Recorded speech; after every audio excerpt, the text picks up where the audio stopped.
Hello students, आज के हमारे टॉपिक में हम पढ़ेंगे operations on sets. Operations on sets में फर्स्ट है intersection of two sets. The intersection of two set A and B is the set of common elements of the set A and B. Okay, दो set हमें दिए हैं A and B, उनके common elements का एक set, उसे हम क्या कहते हैं? Intersection of set. Okay, for example, okay, example दिया है जिसमें एलिमेंट्स है x Y Z and U. Okay, second set है बी जिसमें एलिमेंट्स है X U V and W. Okay, इन दोनों का इंटरसेक्शन मीन्स इन दोनों सेट्स में जो एलिमेंट्स कॉमन है उसका एक अलग से सेट हम लिखेंगे। ओके, इन दोनों का इंटरसेक्शन क्या आएगा? कौन से कॉमन एलिमेंट्स है? X and U. ओके, इन दोनों सेट्स में जो एलिमेंट्स कॉमन हैं उसका हम अलग सेट बनाते हैं, तो उसे हम क्या कहेंगे? Intersection of set A and B. Okay, तो कौन से एलिमेंट आते हैं? एक्स आता है एंड यू आता है। ओके, तो intersection of A and B कितना क्या आएगा? X and U. ओके, इसे हम इस तरीके से लिखते हैं, it is written as A intersection with B. Okay, next है disjoint of set. If these two sets have no common elements, then the two sets are said to be disjoint sets। अगर दोनों sets में कोई भी common element नहीं है तो उस सेट को हम क्या कहते हैं? Disjoint of sets. ओके, तो यहाँ पर एग्जांपल दिया है, सेट ए में एलिमेंट्स है 2 5 8 9 एंड सेट बी में एलिमेंट्स है 1 3 4। दोनों सेट्स में कोई भी कॉमन एलिमेंट नहीं है, दैट मीन्स इट इज इसका ये क्या होगा? Disjoint of sets. That means इसे हम डिनोट करते हैं किससे? फाई से। ओके, दोनों सेट्स में कोई भी कॉमन एलिमेंट नहीं है, दैट मीन्स वो क्या रहेगा? Disjoint of sets. नेक्स्ट है यूनियन ऑफ सेट्स।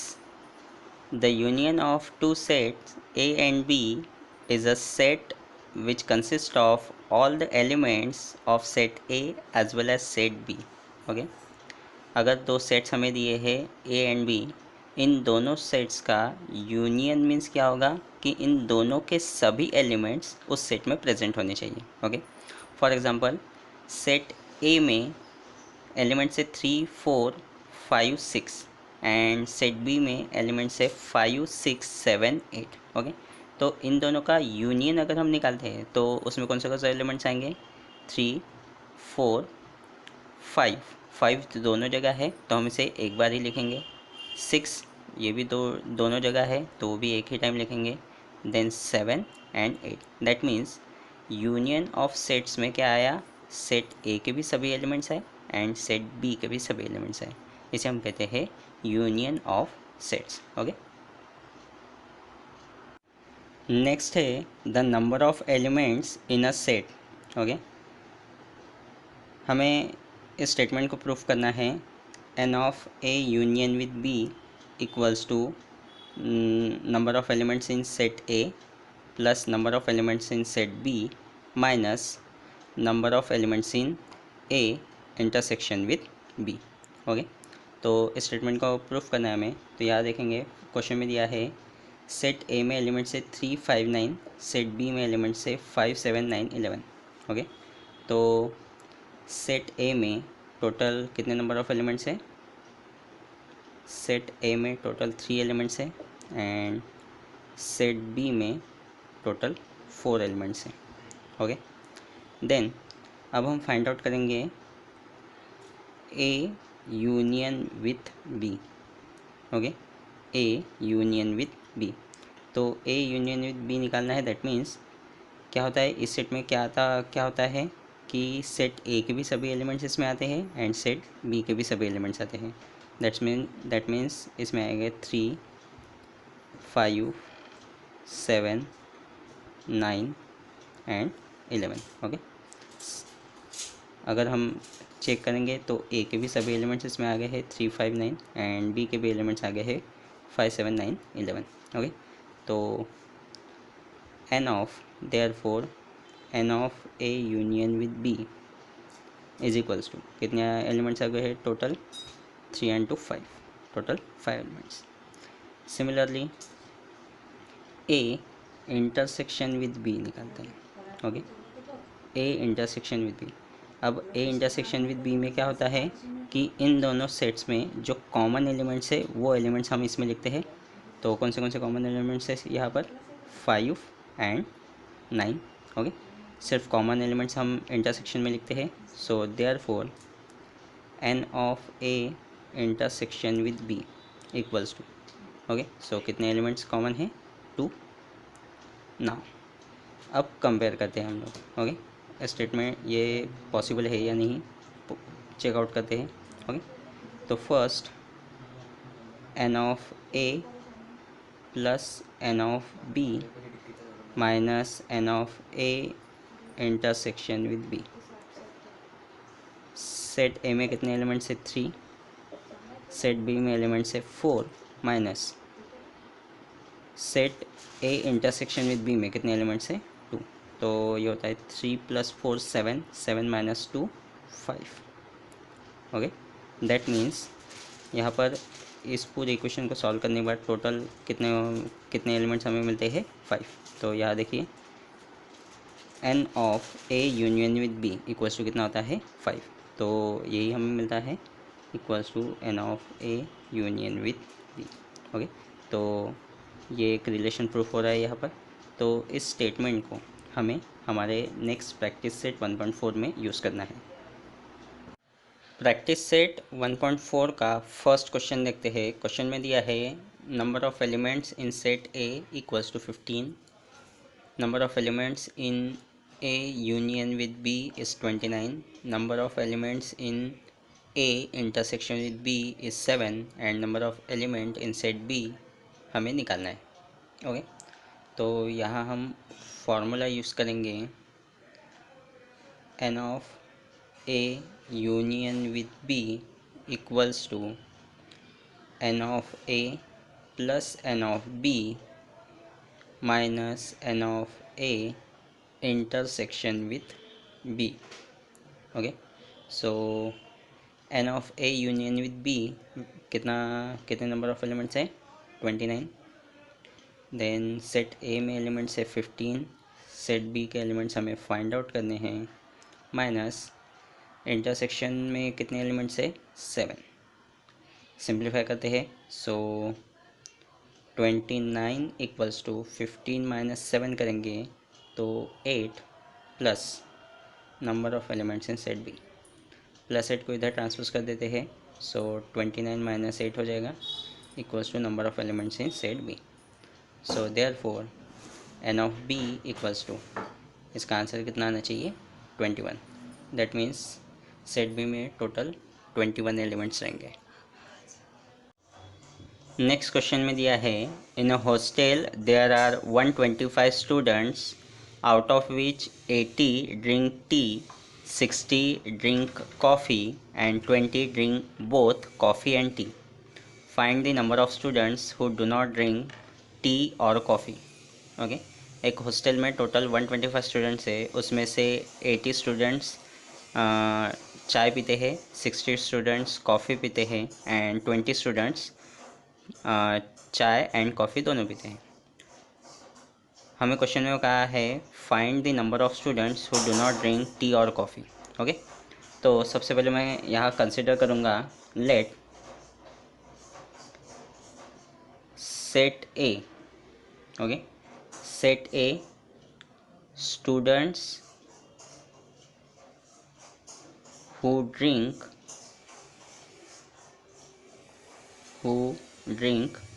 tea।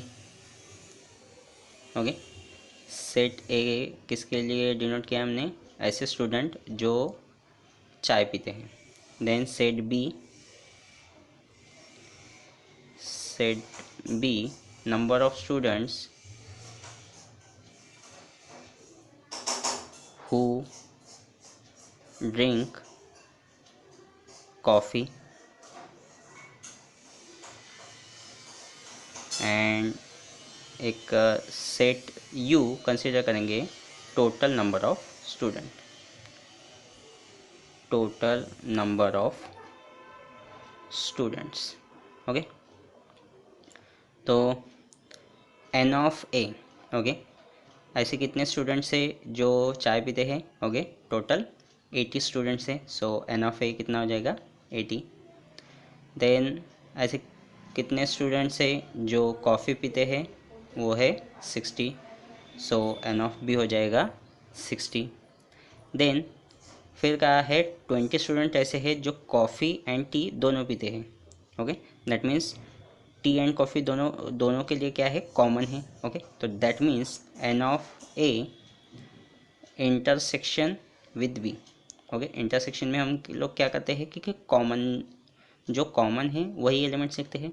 तो कॉफ़ी एंड टी दोनों कॉमन है, करेक्ट है। तो कितने स्टूडेंट्स हैं ऐसे? 20 स्टूडेंट्स के लिए कॉफ़ी एंड टी कॉमन है, करेक्ट है। देन हमें कहा है find the number of students who do not drink tea और कॉफ़ी, करेक्ट है। तो यहाँ पर हम फॉर्मूला यूज़ करेंगे N of A union with B equals to, okay, formula है N of A plus N of B minus N of A intersection with B. Okay, so N of A union with B equals to 80 students, okay, जो चाय पीते हैं। Then 60 student ऐसे हैं जो coffee पीते हैं एंड 20 स्टूडेंट ऐसे हैं जो चाय एंड कॉफ़ी दोनों पीते हैं। So N of A union with B equals to 80 plus 60 करेंगे एंड 80 प्लस 60 होता है 140 माइनस 20 होता है 120। ओके, दैट इज़ टोटल कितने? 120 ऐसे स्टूडेंट्स हैं, ओके, जो चाय, जो एक तो चाय पीते हैं या फिर कॉफ़ी पीते हैं। ओके, कितने स्टूडेंट हैं ऐसे? टोटल 120 स्टूडेंट ऐसे हैं जो एक तो चाय पियेंगे या फिर कॉफ़ी पियेंगे। सो देयरफॉर अब हमें क्वेश्चन में कहा है the number of students who do not drink tea और कॉफ़ी। हमें ऐसे नंबर ऑफ स्टूडेंट्स निकालने हैं जो चाय भी नहीं पीते एंड कॉफ़ी भी नहीं पीते। So therefore the number of students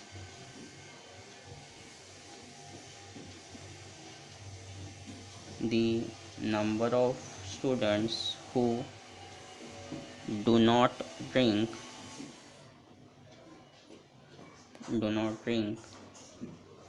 tea and coffee or coffee equals to, okay, total student कितने हैं? 125। ओके, उसमें से 120 स्टूडेंट ऐसे हैं जो एक तो टी पीते हैं या फिर कॉफ़ी पीते हैं, करेक्ट है। तो इसका सब्ट्रैक्शन करेंगे तो कितने बचेंगे? 5। दैट मीन्स 5 स्टूडेंट ऐसे हैं जो चाय भी नहीं पीते एंड कॉफ़ी भी नहीं पीते। नेक्स्ट क्वेश्चन में दिया है in a competitive exam 50 students pass in English, 60 students pass in maths, 40 students pass in both, none of them failed in both the subjects, find the total number of students। Okay, competitive exam में total 50 student English में पास हुए हैं, 60 students maths में पास हुए हैं and 40 student ऐसे हैं जो दोनों सब्जेक्ट में पास हुए हैं एंड कोई भी स्टूडेंट दोनों सब्जेक्ट में फेल नहीं है। ओके, हमें टोटल नंबर ऑफ़ स्टूडेंट्स निकालने हैं। सो यहाँ कंसिडर करेंगे let set A equals to number of students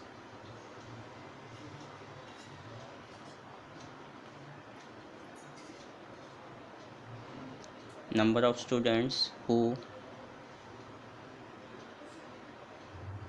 passed in English। okay, set B number of students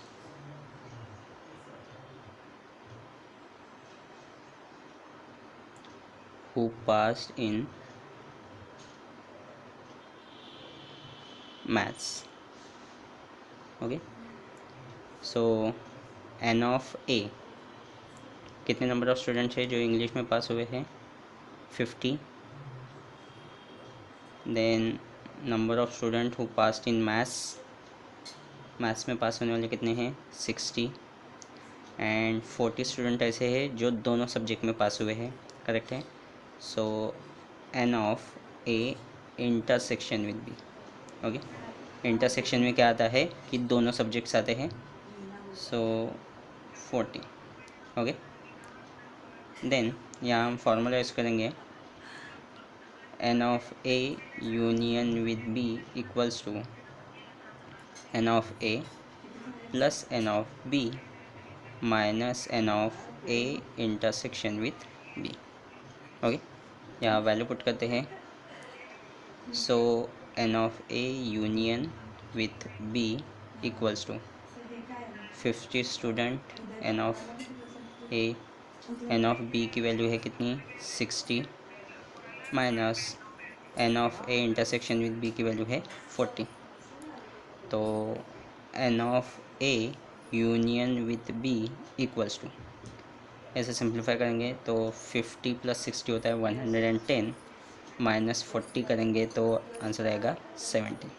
okay, that means 70 students ऐसे हैं जो एक तो इंग्लिश में पास हुए हैं या फिर मैथ्स में पास हुए हैं. ओके, देन क्वेश्चन में हमें एक स्टेटमेंट दिया है कि कोई भी स्टूडेंट दोनों सब्जेक्ट में फेल नहीं है. दैट मीन्स नहीं वो इंग्लिश में फेल है एंड नहीं मैथ्स में फेल है.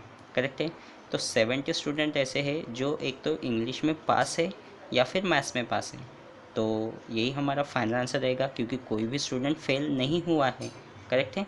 सो देयरफॉर यहाँ लिखेंगे द टोटल नंबर ऑफ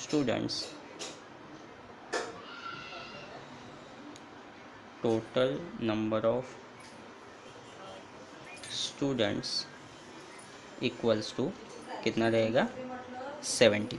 क्यों टोटल नंबर ऑफ स्टूडेंट 70 रहेंगे? क्योंकि 70 स्टूडेंट ही ऐसे हैं जो एक तो इंग्लिश में पास हुए हैं या फिर मैथ्स में पास हुआ है. और फेल यहाँ पे कोई हुआ है क्या? नहीं. करेक्ट है, कोई फेल नहीं हुआ है. दैट मीन्स यही टोटल नंबर ऑफ स्टूडेंट्स रहेंगे. तो टोटल नंबर ऑफ स्टूडेंट्स कितने हैं 70. क्वेश्चन नंबर 4 में दिया है observe the Venn diagram and right the following sets. हमें एक वेन डायग्राम दी है एंड गिवन सेट्स लिखने हैं. Okay, with the help of this Venn diagram. Set A, okay, ये सेट ए है. तो सेट ए में कौन से एलिमेंट्स आते हैं X, Y, Z and M N. Okay, ये जो सर्कुलर फॉर्म में दिया है ये सेट ए है. तो इसमें एलिमेंट्स आते हैं X, Y, Z and M N. तो यही एलिमेंट्स हम सेट ए में लिखेंगे X, Y, Z and M N. Then set B में कौन से एलिमेंट्स आते हैं P, Q, R and M N. Set B में भी एम एन आ रहा है. ओके, ये सर्कुलर फॉर्म देखेंगे तो इसमें कौन से एलिमेंट्स आ रहे हैं P, Q, R, M N. तो ये एलिमेंट्स सेट बी में लिखेंगे P, Q, R, M, N. Then set A union with B. Okay, set A union with B. Union with B means क्या होगा कि एक ऐसा सेट बनेगा जिसमें सेट ए के भी सभी एलिमेंट्स आएंगे एंड सेट बी के भी सभी एलिमेंट्स आएंगे. तो इसमें कौन से एलिमेंट्स आएंगे X, Y, Z, M, N, P, Q, R and M N already हो गया है. तो अगर हम इस सेट में देखते हैं तो सेट ए के भी सभी एलिमेंट्स आ गए हैं एंड सेट बी के भी सभी एलिमेंट्स आ गए हैं. देन हमें लिखना है यूनिवर्सल सेट. अब यूनिवर्सल सेट अगर हम देखते हैं तो यूनिवर्सल सेट में सभी एलिमेंट्स आते हैं. तो कौन से एलिमेंट्स आएंगे X, Y, Z, M, N, P, Q, R, S and T. Okay, तो यूनिवर्सल सेट में सेट ए के एलिमेंट्स, बी के एलिमेंट्स एंड जो इन दोनों में नहीं है वो एलिमेंट्स, वो सभी के सभी एलिमेंट्स यूनिवर्सल सेट में आएंगे. देन हमें लिखना है कॉम्प्लीमेंट ऑफ सेट ए.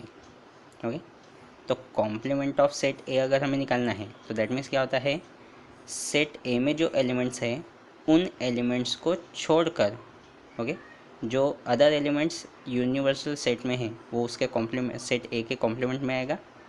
तो कौन से एलिमेंट्स आएंगे?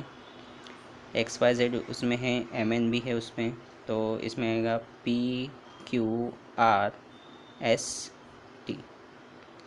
देन सेट बी का कॉम्प्लीमेंट निकालना है, तो बी में ये एलिमेंट्स है, तो इसके अलावा कौन से एलिमेंट हैं? X Y Z then S T, okay. Set B में जो एलिमेंट्स है उन एलिमेंट्स को छोड़कर जो रिमेनिंग एलिमेंट्स यूनिवर्सल सेट में हैं वो एलिमेंट्स उसके कॉम्प्लीमेंट में आएंगे, दैट मीन्स बी के कॉम्प्लीमेंट में आएंगे। Then A union with B का कॉम्प्लीमेंट लिखना है, ओके। तो ये एलिमेंट छोड़कर रिमेनिंग एलिमेंट्स कौन से हैं? S and T, okay. This is the answers.